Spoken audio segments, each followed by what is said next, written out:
Cloud files are where OneDrive synchronizes the name of the folder or the name of the file, but not actually take up space on your hard drive. So you can still search around, click around inside of Windows File Explorer, but it's only going to actually take up space on your hard drive with files that you're actually working with. So you can see right here, everything that has a green check, these are files that I've actually worked with, and OneDrive is keeping track of what I'm working with and what I'm not, and actually synchronizes those on my computer so I have those available to me offline.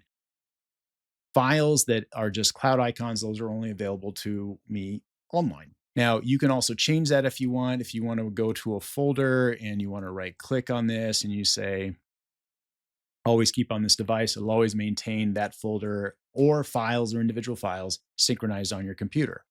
Or if you have something that it does synchronize, but you don't want it taking space anymore, you can right click on it and choose to free up space.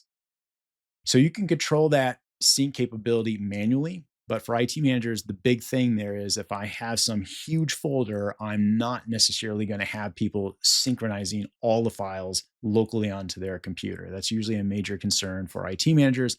And files on demand technology with OneDrive does not work that way. The users can control that manually, or you can just let OneDrive figure it out for itself, which is what I do. And all the years that I've been using files on demand in OneDrive, I've never actually gone on to manually tell it to hold files locally. It always does a great job of just figuring out what I need to work with.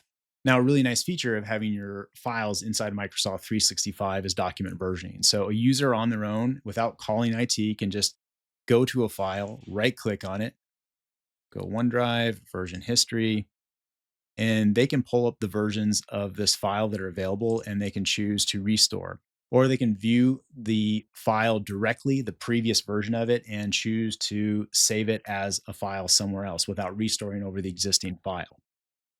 These are really nice features to let users manage this on their own. They can get to work faster, do what they need to do, and they don't have to wait for IT to take care of this. And usually for IT, these are kind of mundane chores to do restores.